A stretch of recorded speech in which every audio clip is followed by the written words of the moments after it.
प्रभु जीशु ख्रीष्ट अति बहुमूल्य नाम संपर्क इंडिया द्वारा प्रस्तुत कार्यक्रम नुआ सकाल आशार आज अध्याय में आपको स्वागत जनाए। प्रभु आपण मान प्रत्येक को बाहुल्य रूपे आशीर्वाद करंतु। आज जो प्रसंग रे आमे प्रभु वाक्य आलोचना करबा, आलोच्य प्रसंग होउछि अदरकारी भाषा।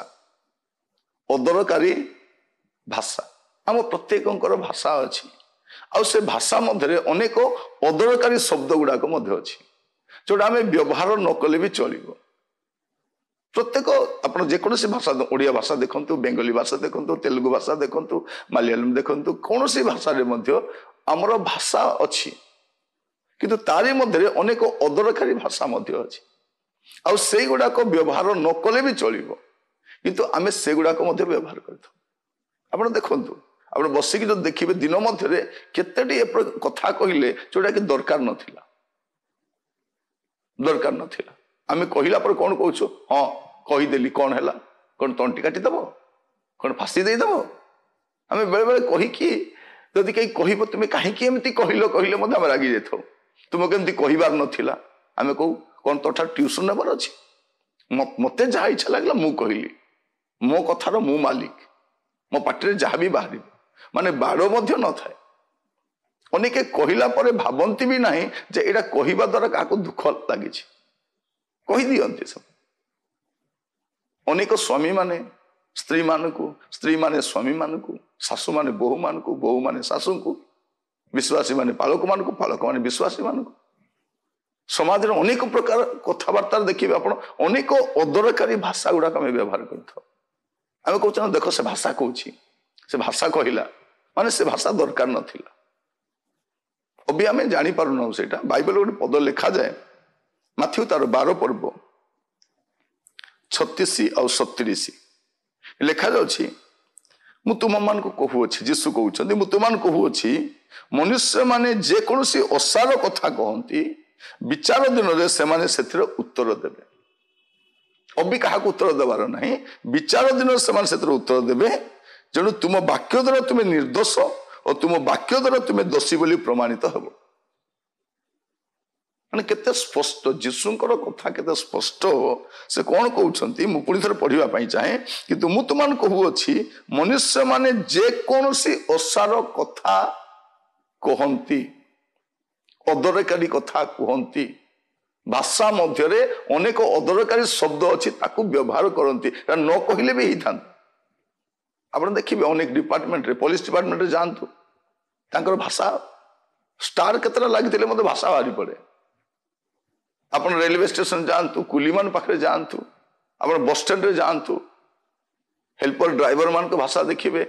आप गुड़े जगह जी लोक मैंने अनेक अदरकारी भाषा कहती आ रागी जी तो गाली गुलज करने कौन कौन बाहर हिसाब नहीं। जदि कहीं नहांती ता पछरे जदि कथा होच, आमे केते कथा होच। आगो आमे कथा हेबापई टिके कष्ट होतिला, कारण ताक साक्षात कले ही कथा ही पारुथलु। एबे मोबाइल फोन आसीबा द्वारा से असाक्षात रे मध्ये आमे फोन कर कथा ही थाउछ। से नथिले, से दूर स्थान थिले मध्ये आमे कथा ही पारछु। आगो कथा हेबापई पाखको आसीबा दरकार थिला, नहले चिठी लिखुथिलु। आम प्रायत समस्त को चिठी लिखार अभ्यास नथिला। आम चिठी माध्यम आमर मनर कथा को, आमर वक्तव्य को प्रकाश करूथिलु। किंतु एबे फोन माध्यम आम कथबार्ता होछु। किंतु कौन कथबार्ता होछु, अनेक असंगत, अनेक अदरकारी, अभद्र, असभ्य भाषा मध्य आम व्यवहार करूछु। तेणु मुझे कहूली अदरकारी भाषा जदि बाहरुछि तार हिसाब देबे। एबे नहीं, जो परमेश्वर आपणकर स्पंदन देइछथि, हृदस्पंदन से आपणक भाषा मध्य से गणी छथि। आपणक सबु भाषा को लिखा जाउछि कोन, जेणु तुम वाक्य द्वारा तुम्हें निर्दोष, तुम वाक्य द्वारा तुम्हें दोषी बोली प्रमाणित हब। तेणु कथबार्ता हेबा समय में सचेतन हेबा दरकार। पार्टी अछि बोली कहंतु नै। ए वाक्य कहबा समय आपण भाबुथिबे केड़े भाग्यवान से माने जवन कथबार्ता ही पारु ना, कारण से माने एई दोषरु तो रक्षा पाई जिवे। जो माने देखि पारु ना से देखिबा पापरु तो रक्षा पाई जिवे। तेणु जो देखि पारु ना हुए तो जगत रे से माने पाई कष्ट ही पारे, किंतु अनंत काल से माने पाई किछि कष्ट होबो ना, कारण किछि देखि ना, किछि कहि ना। अनेकों किसी न कहले हजम हुए नहीं। चुगली करिबा, परचर्चा करिबा, अभद्र कथा कहिबा सेन मजा नौ कहीकि आप देखिए अनेक स्थान लोक कथबार्ता होता आउ से कथा छल केते कौन असभ्य कथा कही पकाती। भाषार मर्यादा अच्छी, भाषार मान अच्छी, आपण भी मर्यादा अच्छी। देखिए अनेक बड़ बड़ लोक मैंने एमती कथबार्ता हुए बेले बेले आश्चर्य लगे केमती कथा हो पार्टी शिक्षित अनेक डिग्रीधारी मैंने केमती एमती कथा होती। अदरकारी भाषा आम जहाँ व्यवहार करुचु तार हिसाब देवाई पड़ो। तेणु मंडलीर विश्वासी मान लिखा समय एफिसीय मंडली को साधु पाउल कौन कहते एफिसीय 5 पर्व तार 4 पद से कौन कहते पुणी जहाँ जहाँ अनुपयुक्त एपरी कुश्चित व्यवहार बा असार कथा बा हास्य परिहास तुम मध्य न हो बरं धन्यवाद दि जाओ। माने कौन हवा कथा नुह असार कथा हास्य परिहास माने थट्टा मजा करवा सेटा मध्य हवा कथा नुह। माने भावंतु केते सतर्क आमे हेबा आवश्यक अछि। तापर 4 पर्व एफिसीय 4 पर्व रे सा गोटे कथा कहउछंती तार 29 पद रे तुमान को मुखरु कोनोसी कुवाक्य निर्गत न हो बरंच आवश्यक अनुसारे निष्ठाजनक वाक्य निर्गत हो जेपरी ता श्रोता मानकर अनुग्रह पक्षरे हितजनक हो।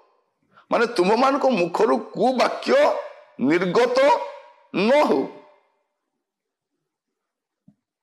अदरकारी भाषा सावधान हेबा मु आपण मान को प्रभु का दास भाव कहवाई चाहे आज टिके आमे चेष्टा करिबा कम कथा कहवा कारण जदि अधिक कथा कहवा अधिक विचारित हवा और रागिबा समय आमे कौन कहू आमे भी जानी न थो आमे जानी न थो और रागिबा समय कही नथिबा कथा ही भलो कथा। आपण जब रागी जाउछंती से समय कहवा कथा भलो कथा नुहे कही नथिबा कथा ही भलो कथा। तेणु आसु आमे चेष्टा करिबा किपरि आमर कथाबार्ता टिके कम हो। बाइबल कहे बहु वाक्य रे अधर्मर अभाव न था ज्ञानवान अल्प कथा कहे माने जे अल्प शब्द व्यवहार करुछि से ज्ञानी लोक। मूर्ख माने ही बहुत कथबार्ता करन। प्रभु मान को अनुग्रह करंतु असार कथा न सार कथा कहवा पे शिखिबा कारण आमर कथा आमर कथबार्ता दिने आमको प्रभु को विचार सिंहासन सामने ठिया हिसाब देवा पड़ो समस्त कथार हिसाब हम। तेणु आज चेष्टा करवा अदरकारी भाषा शब्द व्यवहार न करने। प्रभु आपण को मत अनुग्रह करंतु प्रार्थना करवा। अनुग्रहकारी पिता परमेश्वर आपन को धन्यवाद दूची। प्रभु आम अनेक प्रभु देशर अनेक भाषा अच्छी आम अनेक प्रभु भाषा व्यवहार करने समय अदरकारी शब्द गुड़ाक कहू अदरकारी भाषा गुड़ाक कहू रागिबा समय चित्कार करके गुड़े कथा कहू। प्रभु आमान को क्षमा कर। आज ठारू प्रभु आमान कथबार्ता आपण दृष्टि ग्रहण योग्य हो। प्रभु जब विचार दिन में आम अपदस्थ न हो अनुग्रह कर। रागिबा समय दुख समय कि आमको अपमान कले आम गुड़े कथा कही था। प्रभु आपण मान को दया करी क्षमा करंतु। आज ठारू आम जपरी सचेतन हबु जागृत हबु आपण अनुग्रह करंतु।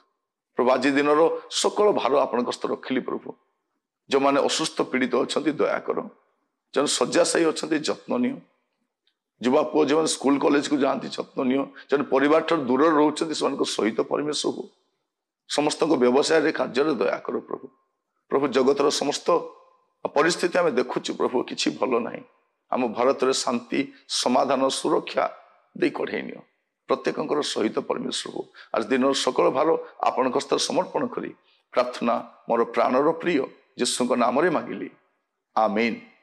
प्रभु आपण मान प्रत्येक को बाहुल्य आशीर्वाद करंतु। आसंता काली नुआ अध्याय जड़ित हवा विदाय दियंतु। नमस्कार।